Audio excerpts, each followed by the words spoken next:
Okay, I've got the record started, and so now you can hear me, and the session's being recorded, so great. I always get real nervous. I like to have lots of help around here when I get started with one of these things, and so anyway, hang on just a second.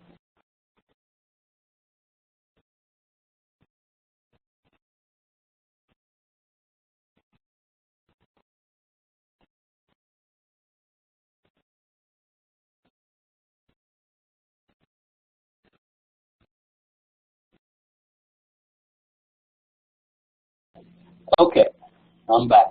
Tonight we're going to be talking about spreadsheet analysis, and we're going to go through kind of some background on spreadsheet modeling, and then we're going to go through an example problem. I'd actually sent out about 5:15 or so a problem that we're going to be working with tonight, and so let's kind of first off, as I said, kind of go through some background kinds of things.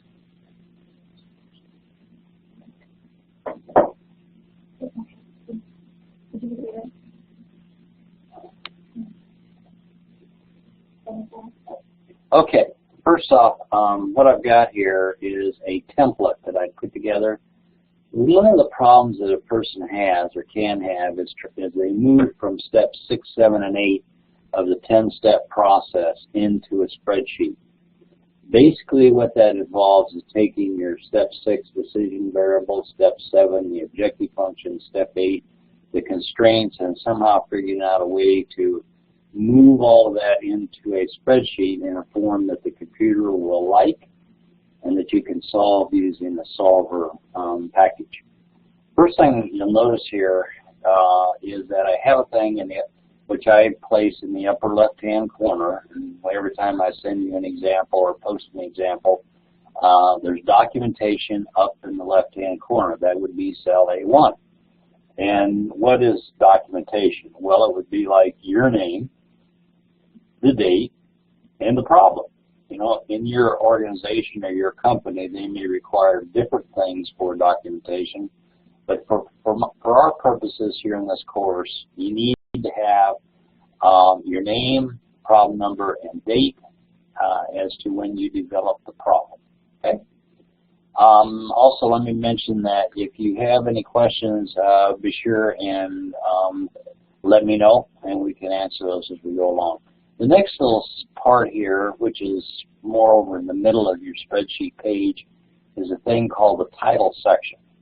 This would be where I would put the title of the problem, you know, like gizmo production or whatever it is. That would go here in sort of the upper middle of your spreadsheet. And then down below that, again, over here to the left, I have a thing called the data section. Now, in the data section, that's where you put your constants, numbers which don't change. This would be the information like cost of an item, cost of supplies, or selling price, or something like that.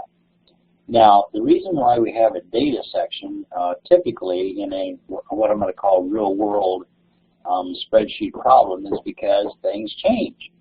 You know, the price of materials or supplies or that go into your end product, they may change from week to week, day to day, supplier to supplier. So what you can do is just go up here into your data section where you've got all your constants and simply change a number. That number then would be updated throughout the spreadsheet, every place where that cell appears within a formula. That's a whole lot easier than if you had to go to every formula in your spreadsheet and figure out whether that data item was in that formula or not. In this case, if in a formula you simply reference a cell up here in your data section, and you change something up here in the data section, it's automatically updated. Right? Now, one thing about that is, for our purposes, the end of chapter problems that we're working, they don't change. You know, you can look at those numbers today, you can look at them a month from now, they're the same. And so lots of times we don't put in the data section. I'm not saying you shouldn't, I'm just saying that we oftentimes times don't because numbers remain constant. However, in a real-world scenario, I would recommend that you have a data section that you label and then refer to these data items within your formulas within your spreadsheet. The next thing we have here is a decision cell section. Decision cells, part of the spreadsheet, that's where your decision variables are contained. Each decision variable is positioned in a single cell.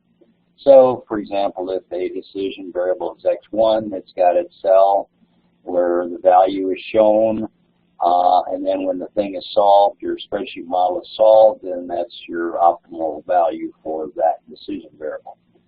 Now, one of the things that I would mention is you look at this spreadsheet template. Things which are related to each other should be placed together.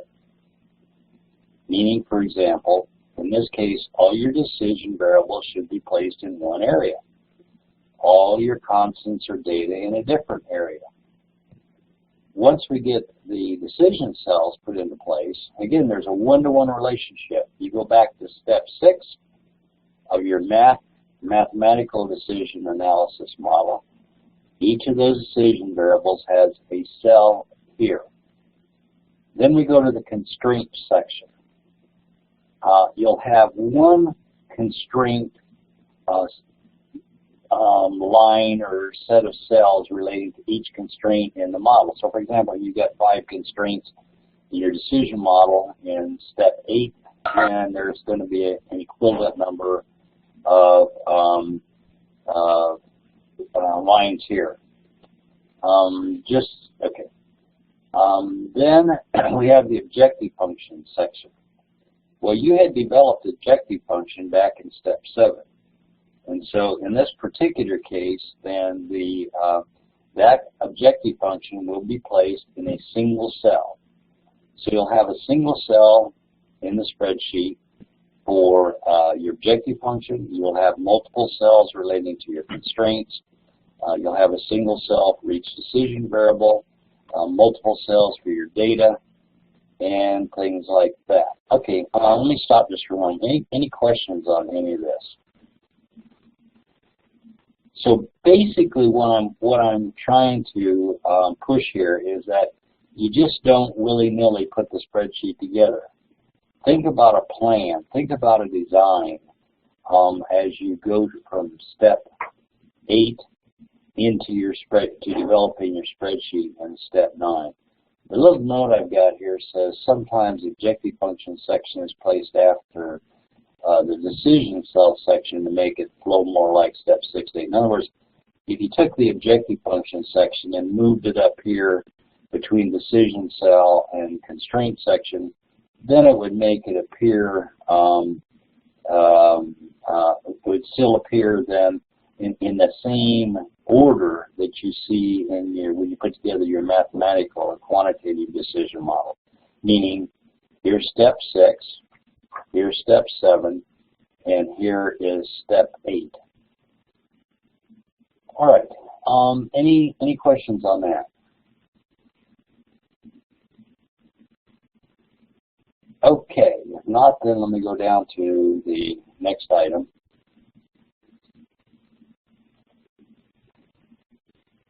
I've kind of referenced this a little bit earlier, but when you're designing a spreadsheet, there are 4 basic goals that you need to keep in mind. 1, communication. In other words, the purpose for a spreadsheet isn't just to calculate some things. Rather, it is a communication tool of equal importance. The communication goal refers to the fact that a spreadsheet's primary business purpose is in communicating information to managers and others with a need to know. Second thing, reliability.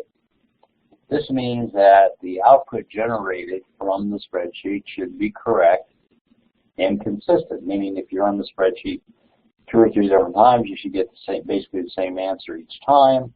Obviously, if you haven't made any errors in developing the spreadsheet, you should get a correct solution, all right? Whether or not you do depends a lot on your experience and that sort of thing. Being very careful in your steps 1 to 10 of the 10-step process. Being very careful in moving steps 6, 7, and 8 to your spreadsheet. Being very careful in terms of location and design and putting things that belong together, physically together on the spreadsheet. All of that will help. Number 3 rather, auditability. This means that the spreadsheet, in its communication part of its purpose, it means that someone should be able to retrace the steps that you use to generate your different outputs. That way they can understand what's going on in the spreadsheet, and also they could be used to verify the results that you're coming up with. 4th thing, modifiability. This means that a well-designed spreadsheet should be easy to change or improve in order to meet user requirements. That's the reason why, as I said, lots of times if in a real-world setting, you would indeed have a data section, because then as things change, you can simply go and change the number within a cell, everything will be updated, and you can get a proper solution then at that point. You have to remember that every time you build a decision analysis model, put it into a spreadsheet, that you're making certain assumptions about the future. It takes some time for the model to be solved. It takes some time for the results to be implemented. The question is, how accurately have you forecast the future in terms of the model that you put together? If you discover that there are some problems there, then you can go back and make changes simply within the data section without having to search every single formula within the spreadsheet and make changes as required. Okay, any questions on that? All right, what I'd like to do now, hang on just.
Okay, I'm back.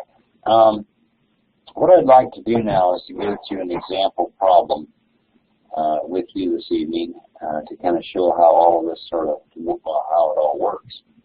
I sent you this problem description earlier this afternoon or late this afternoon. This is a typical problem that you might encounter in Chapter 3. Chapter 3 is where you get into the development of the decision model and then doing spreadsheet analysis and so on and so forth. This particular problem is what I call a staffing and scheduling type of problem. You can see here that you're the director of a computer center for Luther College, which happens to be a real college, by the way, near where I grew up. So anyway, as the director, you're responsible for scheduling the staffing of the center. The center's open from 8 a.m. until midnight. You have monitored the usage of the center at various times of the day and determined that the following number of computer consultants are required. So it's open from 8 a.m. to midnight, and they're looking at the day from 8 a.m. to midnight in 4-hour time slots. So they're saying here that from 8 a.m. to noon, that first 4-hour slot, they need to have at least 4 people on duty. from noon to 4 p.m. at least 8, and this appears to be their busy time, 4 p.m. to 8 p.m. They want to have 10 consultants on duty, and then 8 p.m. to midnight, 6 consultants on duty. They actually can hire two types of employees. They can hire a series of full-time people and a series of part-time people. The thinking here is that the full-timers have more experience. They can work 8 hours per day, and they can work in any one of 3 shifts, 8 a.m. to 4 p.m., noon to 8 p.m., and then evening would be 4 p.m. to midnight. So full-time people could start at any one of those 3 times and work 8 hours.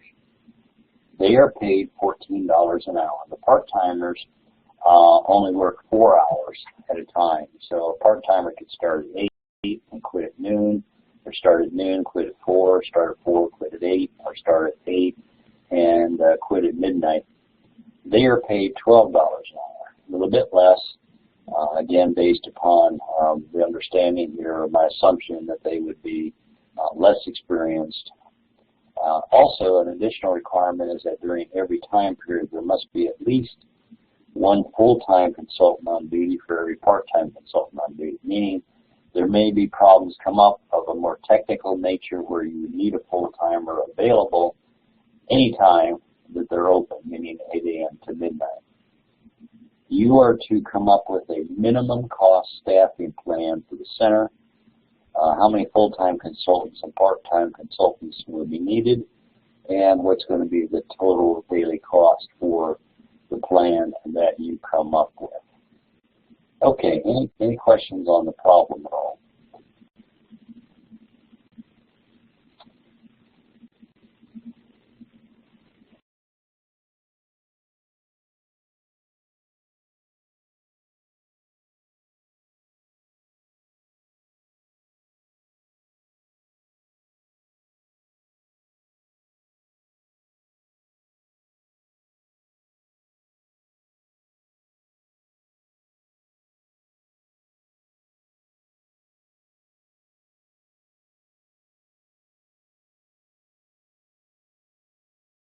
All right, I'm back. What I have here are a series of PowerPoint slides that I developed for this problem. The first few are simply a restatement of the problem. We're going to go through the 10-step process and so on and so forth. So again, can everyone see this okay? Luther College Computer Center example from Chapter 3. Okay. Again, to repeat, you're the director of the computer center for this college, and you're responsible for staffing the center. The hours, you have monitored the usage in the past and determined that you need to have this many people on duty throughout their open hours. Okay, 2 types of computer consultants can be hired, full-time, part-time. Full-time consultants work 8 consecutive hours. Part-timers 4 consecutive hours are paid slightly differently. And there must be at least one full-time consultant on duty for every part-time consultant on duty. And we're supposed to come up with a minimum or a staffing plan for the center, so on and so forth. Okay, so that's a restatement of the problem. So let's now begin with the 10-step process. Step 1, put yourself into the problem. I don't care what source book you went to, you go to, or whatever. You have to, they all say the same thing. You have to have an understanding of what's going on to solve the problem. I kind of back it up and cut it into more pieces than that. First step here, step 1A, what does my job involve? Well, you're responsible for scheduling staff. Staff being full-time people, part-time people, and there's certain information you're going to need to perform your job. Let me make a comment about something. Up to the midterm exam, I am expecting you to complete each of these 10 steps. Say on an exam or a problem that you turn in, each of these little sections is worth a certain number of problems. For example, on the midterm exam, step 1A, probably something like 5 points. Step 1B, something like 5 points. Step 1C, 5 points or so. So I will grade each and every one of these parts of the development process, and that will then determine your grade. Okay. So, what information do I need to solve this particular problem? Well, you need to know when they're open.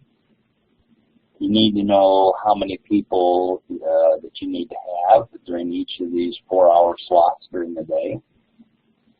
You need to have some information about the full-time people, how long they work, when they start. Same thing with part-time people. When they start, how long do they work, how much they're paid. And then the final piece of information, their ratio of full-time to part-timers. If they want to have at least one full-timer for every part-timer. So if there's one part-timer, you have to have at least one full-timer. You got 2 part-timers, at least 2 full-timers, et cetera, et cetera. Now, in this step 1C, basically what you're doing here is taking information from the problem and putting it into your own words here. Step 1C. You're taking all the data, putting it into step 1C. So when I want you to do that, or when I'm having you do this, I don't want you to say, well, look at the problem. No. I want you to put it in your words. The process, mental process of reading a problem and stating the information is an important part of the solution process, and I want you to do that. Now, as it turns out, part of this information in step 1C is going to be used to develop the objective function, and part of the information is going to be used to develop the constraints. So all of this information in step 1C, you can divide it into 2 parts. That related to constraints, that related to objective function, right? In fact, at some point in time, you're going to be taking all this information in 1C, and you're going to be restating it as it relates to objective function, as it relates to constraints. Okay, let's go on to step 2. How am I going to be evaluated as a manager? Normally, people are evaluated in any company you're working for. You're evaluated on some sort of a basis, maybe an annual evaluation, maybe monthly, maybe whatever. You would like to know that what you're doing will have an impact on your evaluation. In other words, you would like to know what the company would view as being you doing a good job versus you doing the wrong thing altogether. If they want you to come up with a staffing scheduling plan and you mistakenly thought that your job involved trying to figure out where to go get pizzas for lunch, you're way off whack. So when evaluation time comes up, you say, well, I did a great job of picking out pizza places. And your boss says, yeah, but that's not really your job. In this case, there are 2 types of things that you need to track in terms of your job in step 2. The first thing is, did you adhere to all of the restrictions? An example of a restriction was that you needed to have minimum staffing in each 4-hour time slot. That's one type of restriction. Another restriction, you need to have at least one full-timer for every part-timer, and so on and so forth. So did you do that? Did you adhere to that set of restrictions? And then the other thing that you're going to be evaluated on is how much did you spend? You could have just said, well, let's have 100 people in each 4-hour time slot, then we'll easily have our requirements covered. Yeah, you will, but you will have spent a lot of organizational money unnecessarily. So as I look at this somewhat simple problem. I said, okay, I'm going to be evaluated based upon did I meet all the restrictions and how much did I spend on daily costs of staffing. Step 3, select a quantitative tool. All right, well, this is an easy one. You can get an automatic free 5 points. The tool we're going to be using is Spreadsheet Decision Modeling. So you just kind of remember those 3 words and you get 5 points. There's no way anyone can get a 0 on a test, as an example. Okay. Now, as I said, all this information here is going to be sorted out into objective function type information and constraint information. So when you're looking at this thing, you kind of ask yourself, okay, what's the bottom line performance measure? Well, could be profit, could be cost, could be share market, lots of possibilities. In this particular case, the bottom line performance measure has to do with your total daily consultant cost, which is made up of 2 parts. Full-time consultants and part-time consultants. That's it. Nothing else. So your total daily consultant cost. So what the computer is going to try to do is figure out some combination of a schedule such that it's going to be holding down the total consultant cost as much as possible. I'll kind of stop there for a moment, see if there's any questions.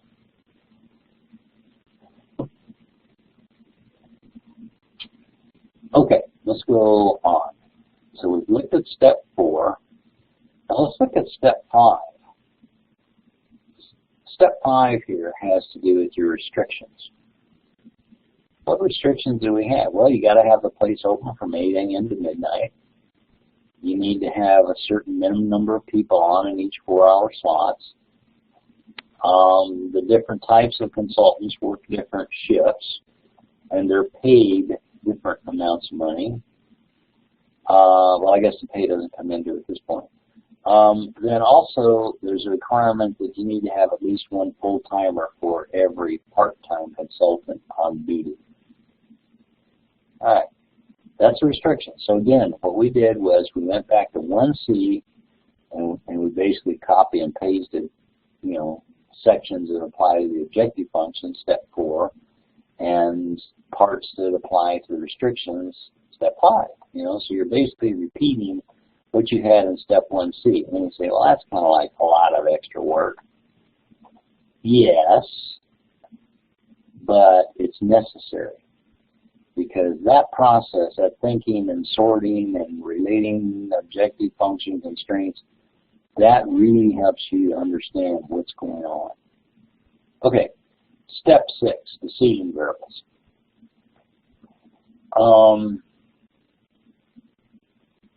Let me say that one of the things that I oftentimes recommend is that you have put together a table. In this case, we've got basically 7 possibilities of individuals and staffing. So I started out by looking at the full-time people. Now, I used X1, X2, X3. I always do that. You could use dog, raccoon, goose, mouse, whatever you want. As long as you clearly define what dog and raccoon stand for. In this case, I've got several different decisions to be made. Indeed, 7 total decisions. The full-timers start at 8 a.m., or they start at noon, or they start at 4 p.m. That's it. If you start a full-timer at 8 p.m., they're working till, 4 in the morning? Well, the place isn't open at 4 in the morning, so the last group that you can have start is 4 p.m. Then they get done with their 8-hour shift at midnight, place closes down, away you go. So there's 3 decision variables here relating to scheduling of full-time people. So it isn't just a matter of how many full-timers should we hire. how many part-timers should we hire, but also when do they start. In this case, you're going to have 4 decision variables here relating to part-time consultants. They can start at 8 a.m., noon, 4 p.m., or 8 p.m. So we've now moved from the verbal, which is, everything down through step 5. Now we're starting to get quantitative. We've got the decision variables here that we've identified. And now what we want to do, well, what this is a staffing table. Excuse me. I don't know what it is about some of my allergies. I was just telling my assistant here my allergies are kicking bad this time of the year. And so if I go silent here as we're moving along this evening, you know that my allergies have gotten the better of me. So it may sound a little raspy as we move along, but we'll keep moving along. Okay. What I'm showing here is a staffing table. I recommend developing a table like this in a staffing scheduling problem to determine when the different groups, meaning the decision variables, will be available to work. It's a good idea to develop a staffing table anytime you run across staffing scheduling problems. So, excuse me, in this case, we've got 7 decision variables here, X1 through X7, which we define right back here in step 6. Okay. So the question is, X1, these are full-timers that start at 8 a.m. And in this table, I'm showing all of the 4-hour time slots through the day, 8 a.m. to midnight. The question I'm asking here is, when is the first group of full-timers, when are they working?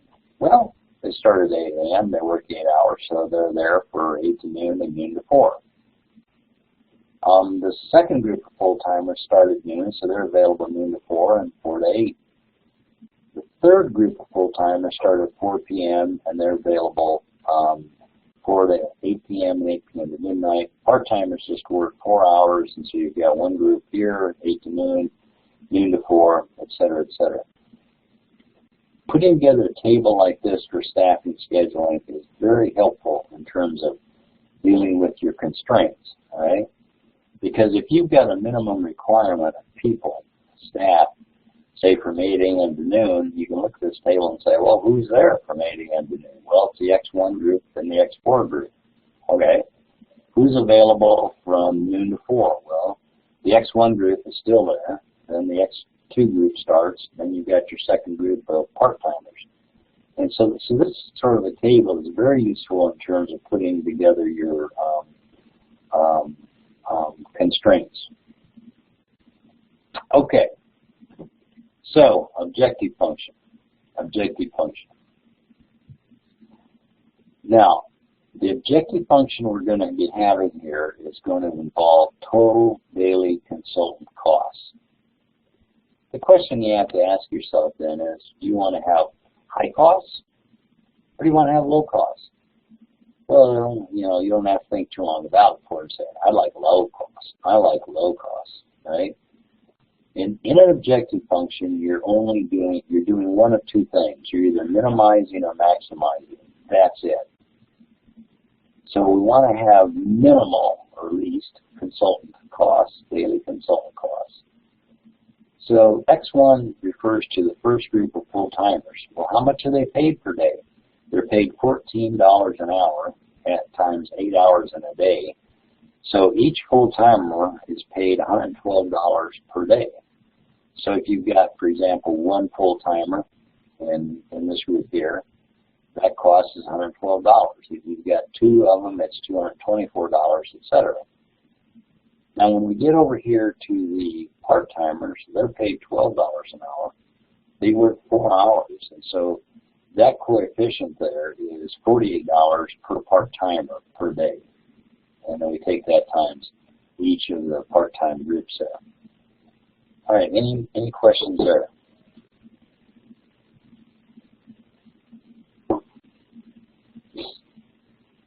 Okay, then it comes down to the constraints. Now, first constraint that we talked about early on, let me kind of back up a little bit here.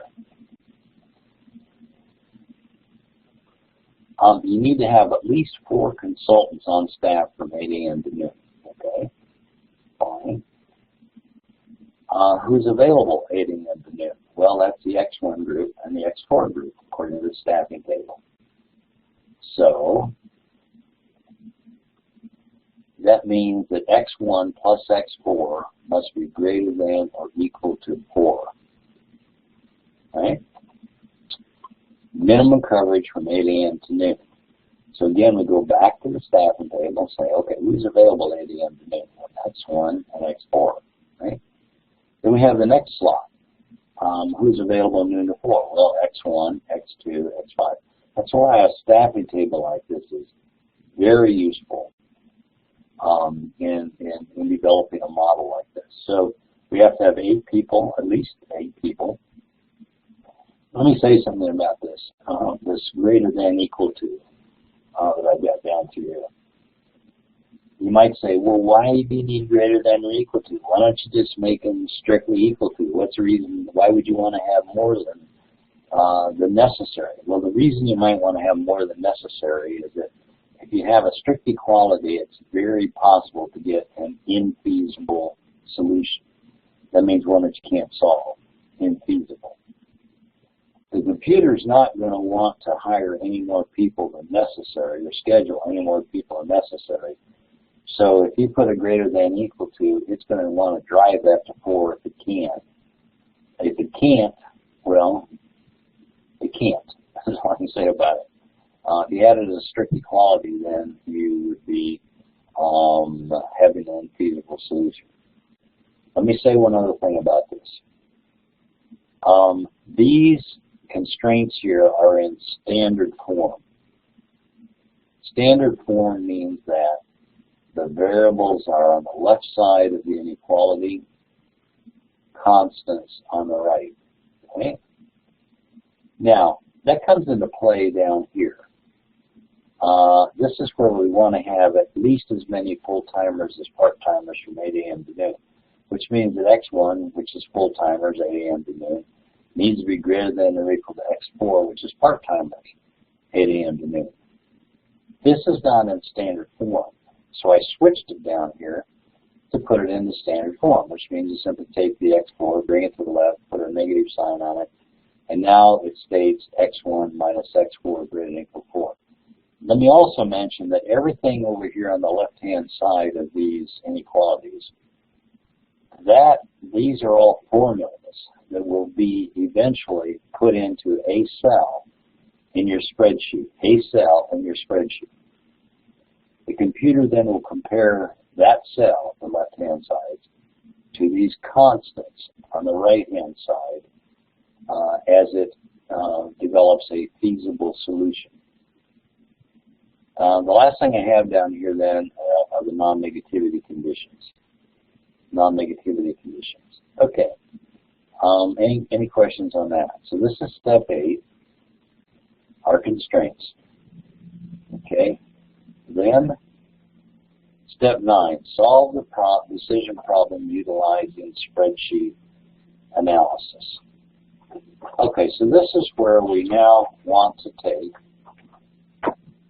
our steps 6, 7, and 8.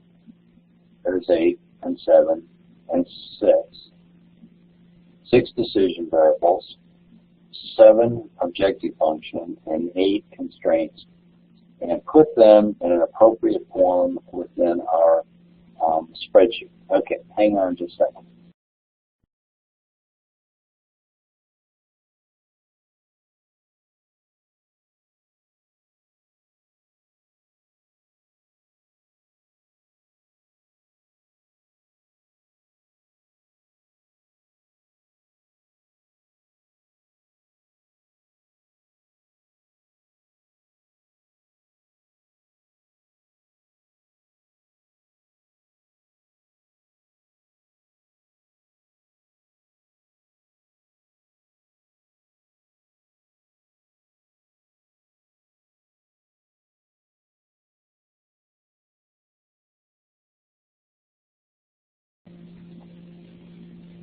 I don't need to do it.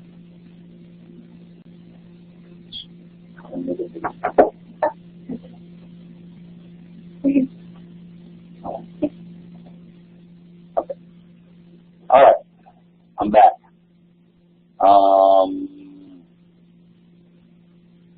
Hang on just a second.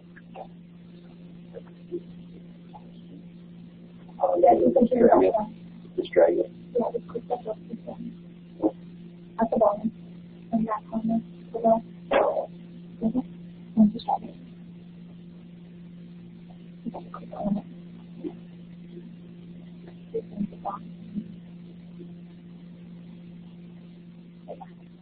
Okay, I'm back. All right, what you see now on the screen, and let me confirm that you are seeing this on the screen. You should see a spreadsheet template. Is that correct?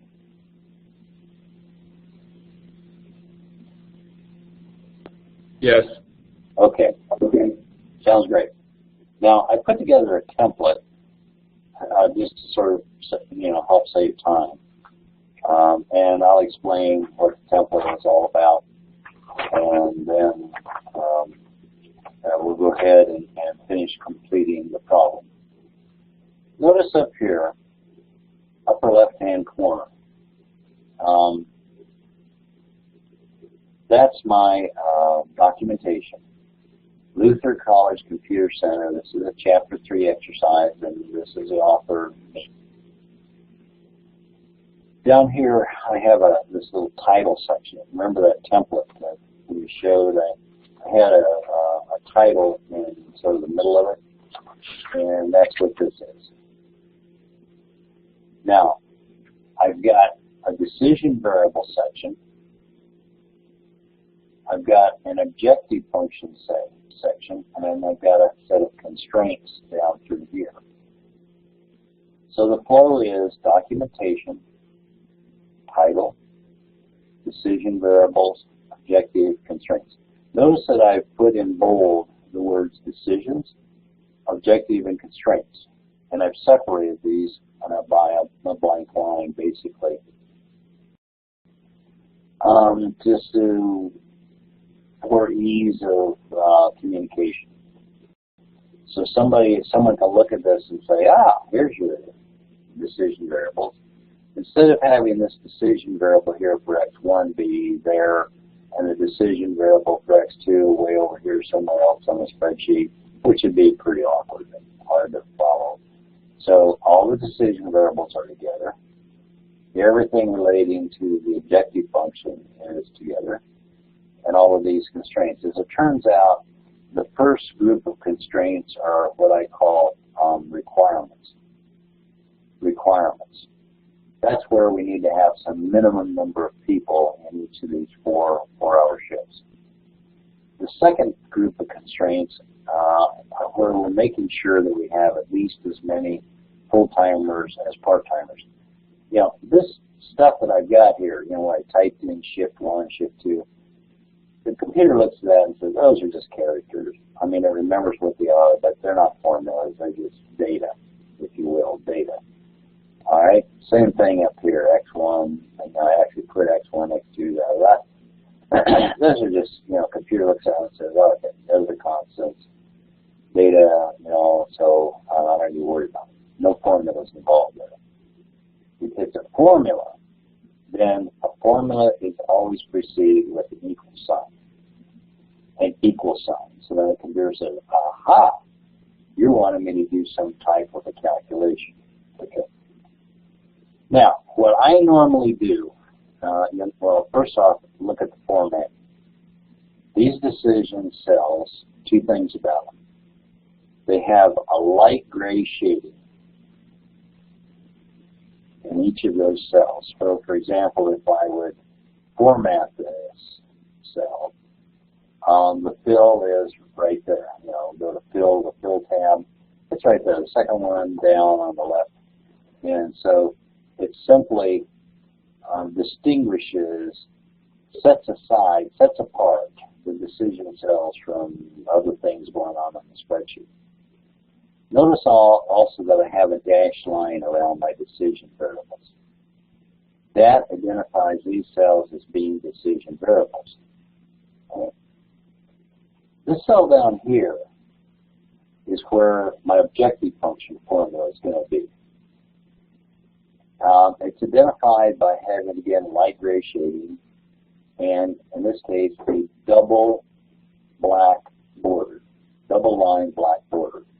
So someone looking at this thing can say, ah, there's your objective function. These cells down here, there and there, those are formulas for the left-hand sides of my constraint. So in other words, each of these values here in these cells would be the left-hand side of each of those constraints that we put together in step 8. Step 8, right? Okay, and then I have some relationship symbols here, greater than, equal to, relating the left-hand side to the right-hand side, because it turns out they're all greater than, equal to whatever's on the right-hand side. Okay? Now, let me do this. Normally, what I do is I put in trial values for all my decision variables. Trial value is like a 1. And I'll do that right now. Why do I do that? I put in small little values there, like 1, well, always 1, so that when I'm doing a formula, it's real easy for me to see if the formula is correct or not. A whole lot easier to do a calculation when the decision variable has a value of 1 than for me to figure out in my head something like, you know, x1 times 47, da da da. You know, if I had x1, if I stuck in a value like 28, let's say 47 times 28, you know, not so easy to do in my head as using trial value. So I always do this, just to give it something to start with. Okay, now I'm going to be putting in some data down here relating to the objective function. The objective function is a cost function.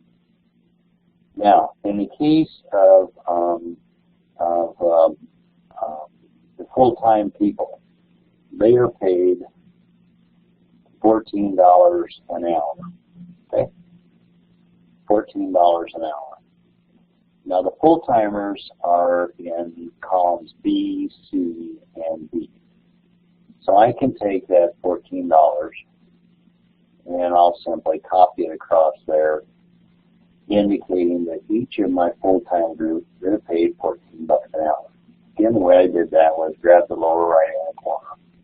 You know, so your cursor changes to a little crosshair, and then you drag it over what cells you want to copy to. Okay, now, on daily cost,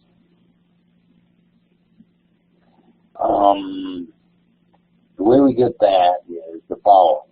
First off, I want to put an equal sign because this is a formula. And these people, they're working 8 hours a day. So I put 8 times, the way we show times is with an asterisk, times cell B13, which is how much they're paid an hour, times the number of people, which is up here in cell B10. Right? And this is telling me that each one of these people makes $112 an hour, or costs $112 an hour. All right? Now, I can take that formula, and again, I can copy it over those 3 cells. Any questions there? All right, then I can go over here to my part-timers. This is columns E, F, G, and H. The part-timers are paid $12 an hour. All right, so I'll copy that down there, $12 an hour. And to calculate their daily cost per person is going to be now 4 equals 4 times their hourly cost, which is there, times number of part-timers from 8 a.m. to noon. And what this is telling me is that it's costing me $48 per day per part-timer. And the part-timers are paid the same irrespective of when they start per day, and so I'll simply copy that down there, like so.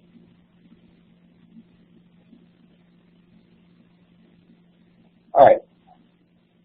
Notice over here in this cell, total daily costs.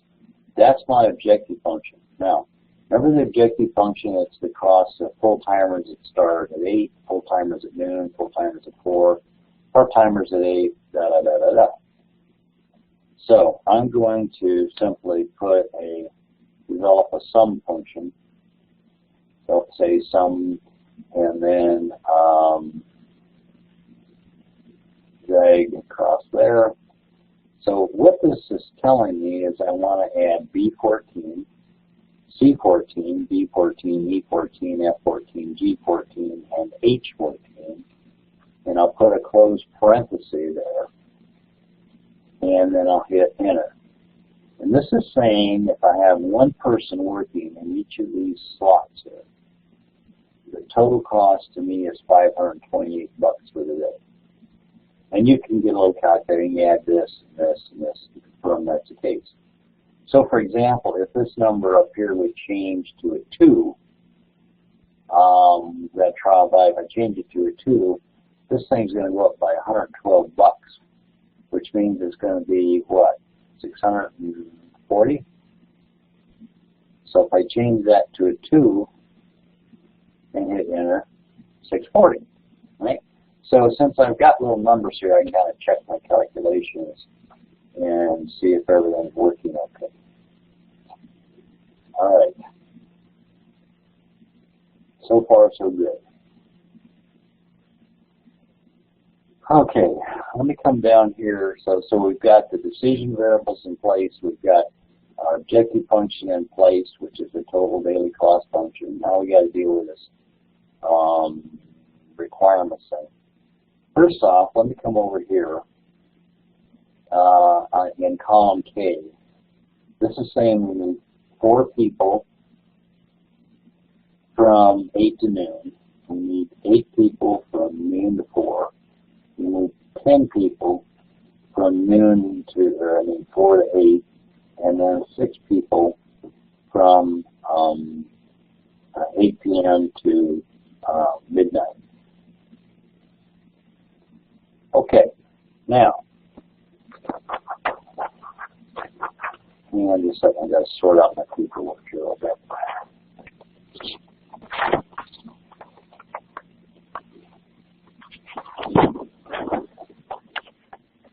Okay, if you remember in step 8, when we were developing our, I'm just going to stick something in here, that formula for minimum coverage from 8 a.m. to noon, it was x1 plus x4 greater than or equal to 4.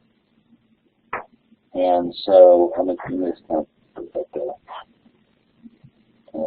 X1 plus x4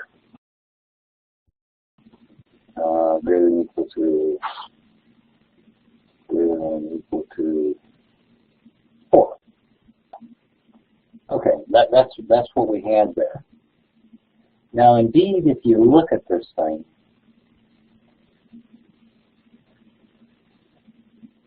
it's got an x1 with a 1 coefficient. It's got an x4 with a 1 coefficient. Notice that x2, 3, 5, 6, 7 are not there. So this would be the same thing as x1 plus 0x2 plus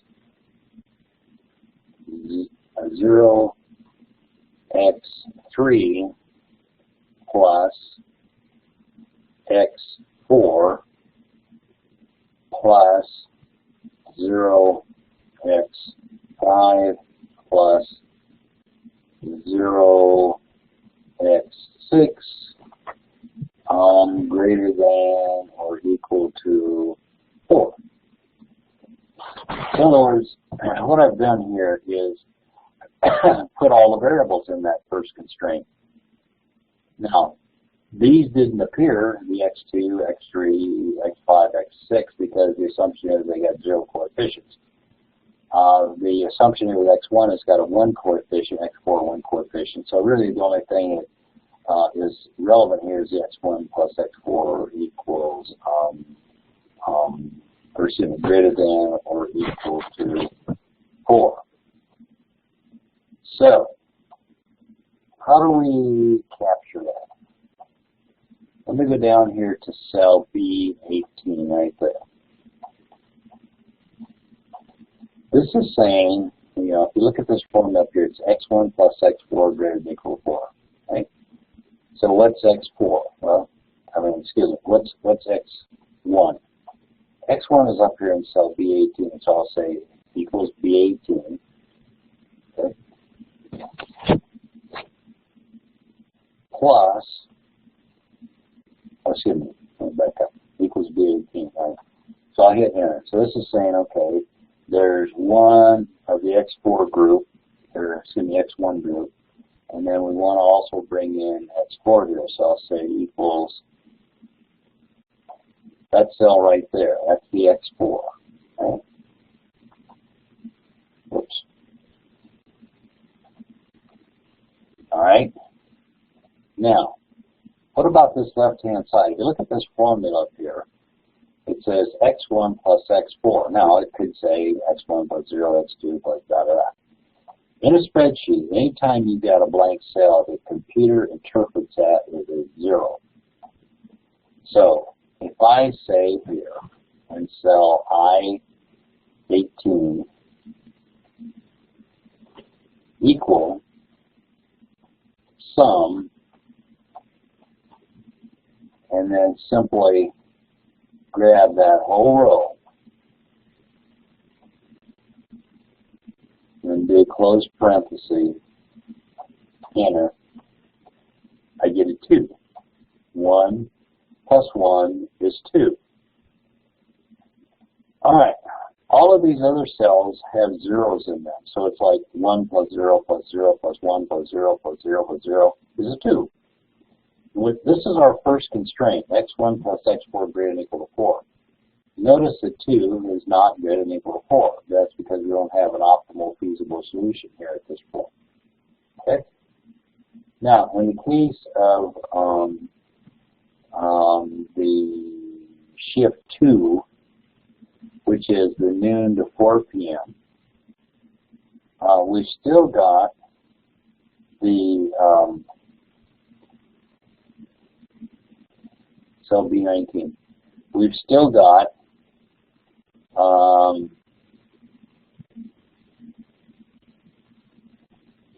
the first group.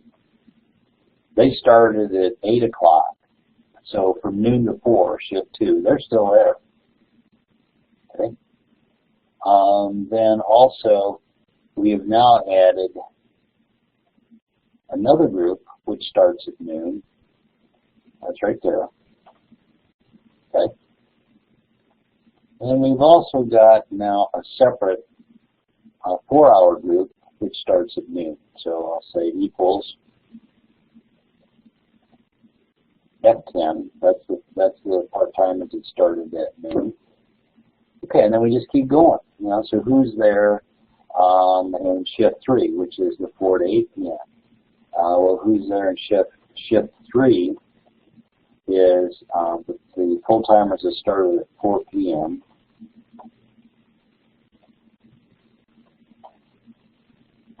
And then we've got the full-timers that started at, the noon people are still there. The full-timers at 4 p.m. are still there. And then the part-timers that started at 4 p.m., they're there. Okay? All right. And then finally, the 8 p.m. slot. Well, at 8 p.m., the full-timers that start at 4 p.m. are there. And the part-timers that started at 8 p.m. They're there. So I'll say equals that cell there. Okay. Now, if I go up here, and this formula right here was where I basically summed across that row. I can, the way I've got this thing set up, I can simply copy that down to there.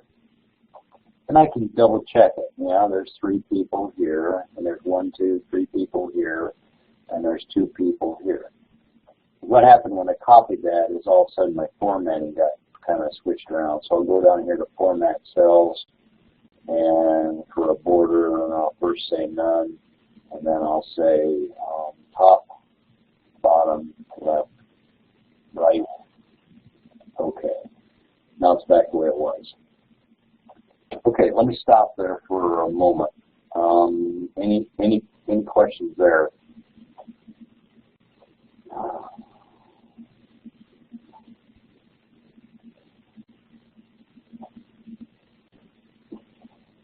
Okay. If not, then let's go down to this full-timers must be greater than equal to part-time issue. All right. Let's take the first. If you remember this equation, the way this thing's set up was, for example,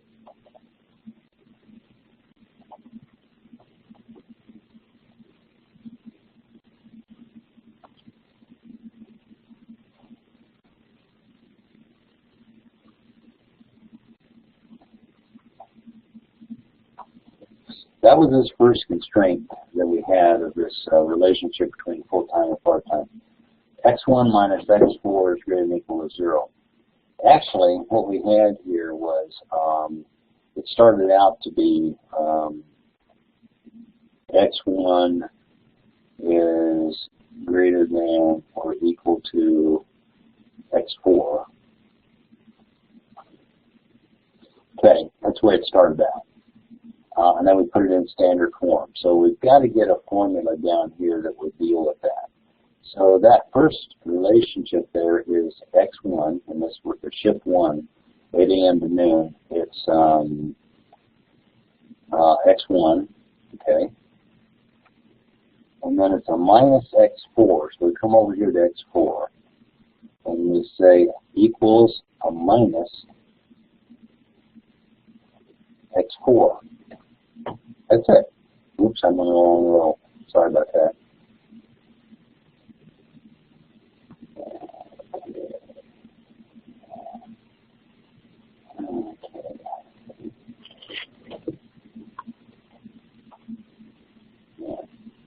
I dropped down one too far, so that's equal to a minus X4. Okay, now it should be okay. Now, in all of those constraints of the full-time versus part-time, they all set up in standard form being greater than or equal to 0. So I can simply put all those right-hand sides down there. And then what I can do is simply make a relationship here.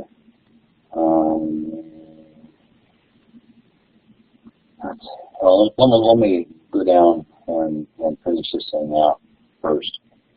For shift 2, oops. For shift 2 is noon to 4 p.m. In shift 2, we've got the shift 1 full-timers. We've got the shift 2 full-timers. They're just starting at noon. And then we've got the part-timers that started at noon. That's this X5 group. So we'll say equals or minus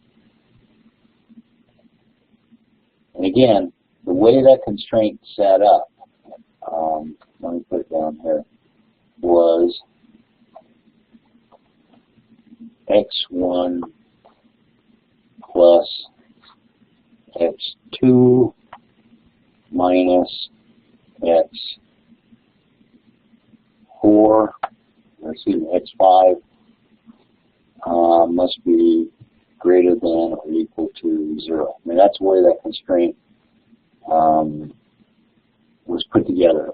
All right, so we've got x1 plus x2 minus x5. All right, then we just keep on going. So the next one down here is shift 3 is x2 group, since they're still there at 4 p.m. And we've got the x3 group, because they started at 4 p.m. All right, and then we've got the x6 group is the part-timers, all right? So we say equals or minus this. Okay, so this is saying x2 plus x3 minus x6 must be greater than or equal to 0, all right? And then finally, for 8 p.m. to midnight, we've only got the x3 group is still there. And then we've got the x7 part-time group.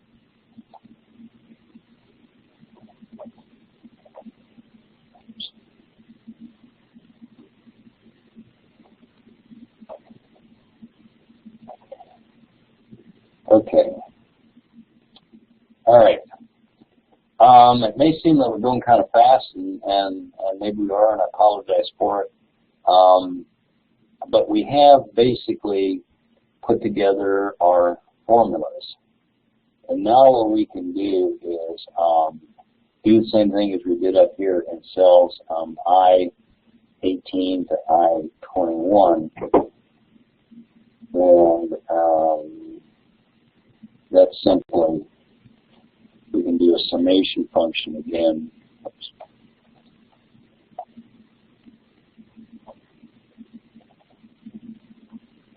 Summing across that row. Oops. Close parenthesis, Excel. So this is 1 minus 1. Again, the reason for using small initial numbers is 1 minus 1 is 0. Well, that makes sense. And so now I can copy that down here, double check the numbers. In this case, we've got 1 plus 1 minus 1 is 1, so that's okay. And I want to reformat this to get back to the way it was. So order top, bottom, left, right. Okay. All right. We pretty well put together our spreadsheet. Any questions now at this point? I've got about 7:15 on my clock watch. I think we're in a position now to solve this thing. So, if you recall, I sent out a sheet as to how to put solver into your Excel, and that should be under data. And so I'll click on solver. And the objective function, you can always minimize this window here. The objective function is right there, our total daily cost. That's what we're trying to minimize. And so we click on minimize since we want small numbers, not big numbers. It then asks us for the decision variables, and the decision variables right there, I just grab that and come across there like so. And then it asks me for the constraints. So when I add a constraint, and the first constraint we have is at this left-hand side over here, that set of numbers. We can do this in one step. It doesn't take 4. And that has to be greater than or equal to. So this little pull down in the center here, I change it to greater than or equal to. And these are the right-hand sides right there. And then I want to add another constraint. And in this case, these left-hand sides here, these formulas, again, I want them to be greater than or equal to. Then these right-hand sides here. And I say OK. So there's our constraints. And then I look at it and keep my fingers crossed. And if we've done this thing correctly, I can hit solve and hope we get a good answer. And this is saying we got good news, people.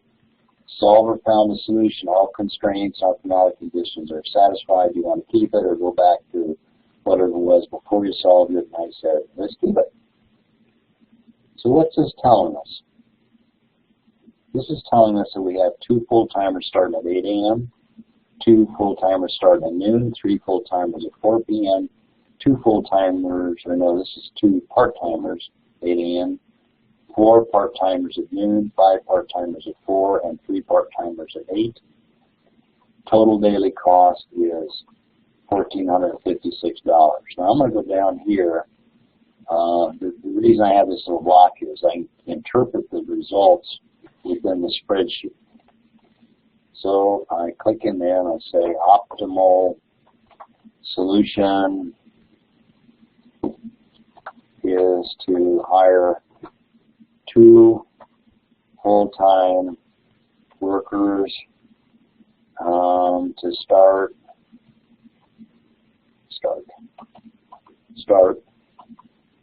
at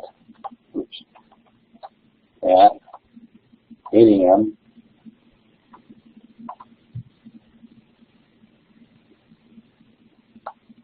Two full-timers to start at noon. 3 full-timers to start at 4 p.m.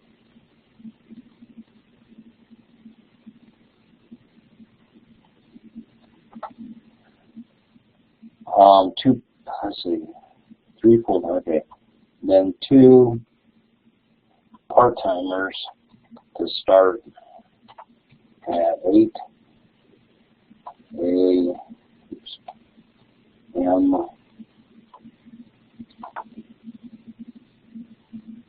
See, my spelling blocks a little bit. Okay, 4 part-timers start at noon, and 5 part-timers to start at 4 p.m. and finally 3 part-timers to start at 8 p.m. 8 p.m. Okay. Total daily cost, total daily labor cost is $1,456. Period. Optimal solution hire 2 full-timers, so that's up here, 2 full-timers there. Notice all this description I've got up here, you know, the X1 column, what it means, and so on and so forth. Now it's easy to interpret the solution. I've left all this stuff out up here, and I just had these cells here in row 10. Who knows what it means, right? So for communication, good communication, and so on and so forth, you really need to define things, describe things, place things properly, and so on and so forth. And 2 full-time start at noon, 2 full-time start at 4 p.m., 2 full-time start at 8 a.m. Start noon, probably start 4 p.m. Pre-browsing start at 8 p.m. Total daily revenue. Okay. So, you built this spreadsheet, you solved it, you got an optimal solution. First thing, if you have an infeasible solution, that means you messed up your constraints problem. If you have an infeasible solution, the computer will tell you that. It'll say, fix it. It will not come up with an optimal solution if there are no feasibles. In other words, the computer first looks for feasible solutions. If there are some, then it picks out the best of the group. And that's what it's doing here. Okay, we've gone kind of fast and furious on this thing. I'm going to go here and delete a couple things. We just use those for kind of demonstration purposes here. Okay, any questions on that? I appreciate everyone's patience. We had to kind of hustle along here, I guess, but that's the reason why we taped this thing, so that you could come back and review this at your leisure. So, how are we doing out there? Are you all in shock? No, it looks good. Would you mind going back to your staffing table, just like to take a screenshot Okay, of my notes? say it again. Go back to which table? Your staffing table before you started the spreadsheet. Yeah, hang on just a second. We're going to turn up the volume on this end. There we go. Okay, say it again. Your staffing table slide before you started the spreadsheet. Oh, okay. Where we were developing the steps 1 through 8. Is that what you mean? I think so. Okay.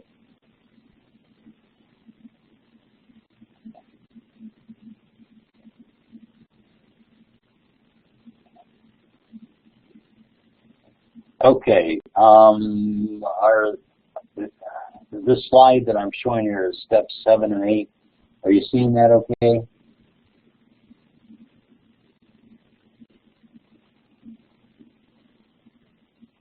Hello? Yeah, I see that. I'm sorry. Which step was it? Yeah, question about. I'm just trying to see the staffing table so I can take a screenshot of it for my notes. Staffing table. Okay, let me back up here. That one. Yeah. Thanks. I mean, this is exactly where the constraints come out of. I mean, you know, in terms of the requirements, 8 a.m. to noon, it's X1 and plus X4 has to be greater than equal to something. Noon to 4 p.m., X1 plus X2 plus X5 greater than equal to something, and so on and so forth.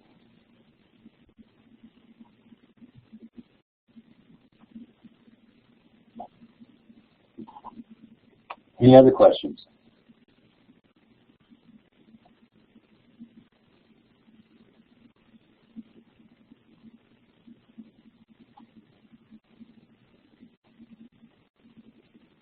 Well, it's a pretty quiet group here tonight.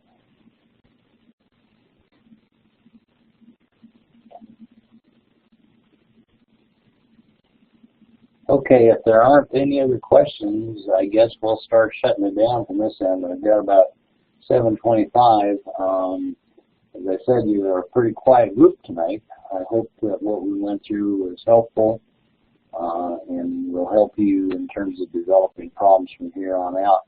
Again, this problem we just went through is an example of a staffing scheduling problem. We're going to run into a whole bunch of different types of problems. You know, this type of an application, getting into human resources and staffing scheduling and so on and so forth. We'll get into capital budgeting types of problems, media selection problems for advertising purpose, kind of a marketing scenario. Production, supply chain, a whole variety of applications. So, okay, any final questions from anyone? No? Okay, well I guess we're in good shape then. We'll shut her down. Have a good evening, and remember tomorrow night, midnight, is the deadline on that problem that you're currently working. All right. Bye-bye. Thanks, Ben.